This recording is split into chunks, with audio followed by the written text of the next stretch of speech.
পায়রাডাঙ্গায় স্ত্রীকে কুপিয়ে চলন্ত ট্রেনের সামনে ঝাঁপ দিয়ে আত্মঘাতী স্বামী। এই ঘটনায় নতুন বড় অভিযোগ, এই রহস্যের পেছনে রয়েছে তৃতীয় ব্যক্তি। এমন কি পরিস্থিতি তৈরি হয়েছিল যে কারণে স্বামী রাকেশ সরকার তার স্ত্রীকে এলো পাথারি কুপিয়ে নিজেই চলন্ত ট্রেনের সামনে ঝাঁপ দিয়ে আত্মহত্যা করলেন? এত পরিমাণে অত্যাচার করেছে, ছেলেটা এরকম ডিসিশন নিতে বাধ্য হয়েছে বা এরকম মনে হচ্ছে আমাদের এরকম ডিসিশন নিয়েছে এবং নিজের জীবনটাও শেষ করে দিয়েছে। এই ঘটনার পর পরিবার থেকে প্রতিবেশী সকলেই আঁতকে উঠেছিল। 4 বছরের এক সন্তানকে নিয়ে স্বামী স্ত্রীর 5 বছরের বিবাহিত জীবন সুখেই কাটছিল। অভিযোগ, এরপর এলাকার এক প্রভাবশালী যুবকের সঙ্গে স্ত্রী বিবাহ বহির্ভূত সম্পর্কে জড়িয়ে পড়ে, যার কারণে সংসারে লেগেই থাকতো অশান্তি। অবৈধ সম্পর্ক ছিল, সেই সূত্রতেই আমার দাদার উপরে খুব টর্চারিং করতো, মানসিক দিক থেকে খুব অত্যাচার করতো, দাদাকে ভয় দেখাতো। অভিযুক্ত সেই যুবক পরে স্ত্রীকে পেতে স্বামী স্ত্রীর সম্পর্কের মাঝে ডিভোর্সের পরিস্থিতি তৈরি করে এবং নানাভাবে স্বামী রাকেশকে হেনস্থা করার অভিযোগ ওঠে তার বিরুদ্ধে। নদিয়ার গর্ব, রানাঘাটের অহংকার, কলকাতার রেডিমেড সেন্টার।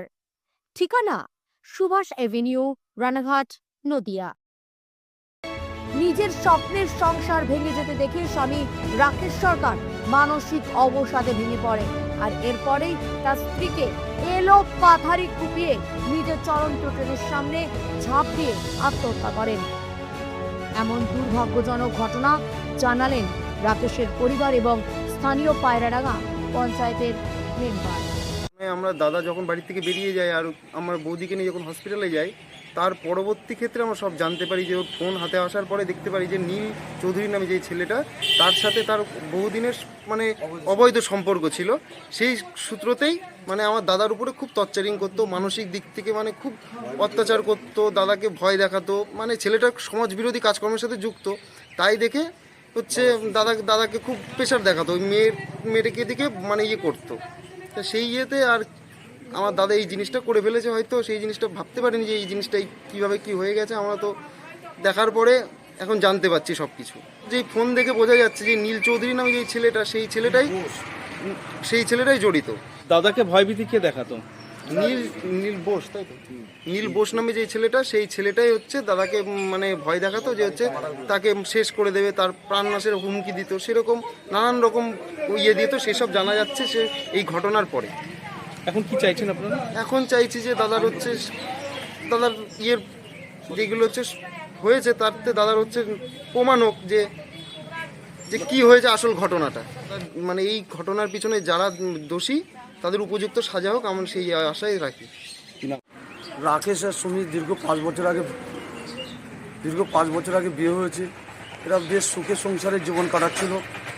হঠাৎ করে এদের দুজনের মধ্যে তৃতীয় একটা ব্যক্তি ঢুকে এই মেয়েটাকে ফুসলিয়ে ভুল বুঝিয়ে তাকে চাকরি করে দেবে, তাকে ফ্ল্যাট কিনে দেবে, এই বিভিন্ন অজুহাতে এই ছেলেটার প্রতি বিদ্বেষ তৈরি করে দিল মেয়েটার। ছেলেটা এবং মেয়েটা এত পরিমাণে অত্যাচার করেছে, ছেলেটা এরকম ডিসিশন নিতে বাধ্য হয়েছে বা এরকম মনে হচ্ছে আমাদের এরকম ডিসিশন নিয়েছে এবং নিজের জীবনটাও শেষ করে দিয়েছে। আজকে এই পরিবারটা অসহায়ের মধ্যে দিন কাটাচ্ছে। আজকে একমাত্র সন্তান ছিল, তার সংসার উপার্জনের ব্যক্তি, আর তার একটা 4 বছরের বাচ্চা ছিল। সে বাচ্চাটাকেও খুব ভালোবাসতো। যে কেন যে আমি মৃত্যুবরণ করলো, এটা আমরাও এর কারণ খুঁজে পাচ্ছি না।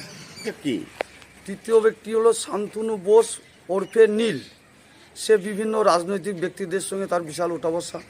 এই ছবি দেখিয়ে বিভিন্ন আজকে আমরা জানতে পারছি আমাদের ঘরের মেয়েটা, আমার বৌমাটা, তাকে ডিভোর্স করানোর জন্য চেষ্টা করেছে, এই সংসারটা নষ্ট করানোর চেষ্টা করেছে। ও বিয়ে করবে কিনা, কী করবে, আমি মনে হয় না ও বিয়ে করতো।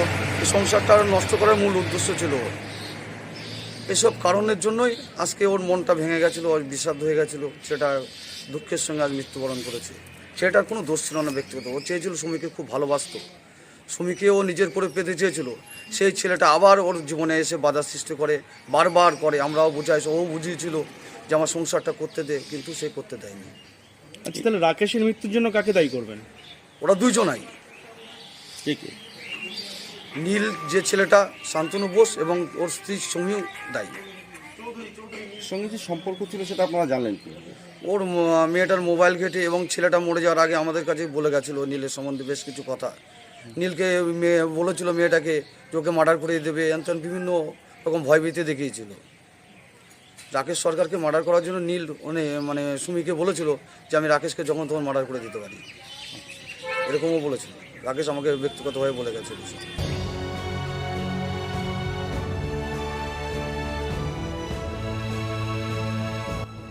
ব্যুরো রিপোর্ট, বর্তমান ভারত।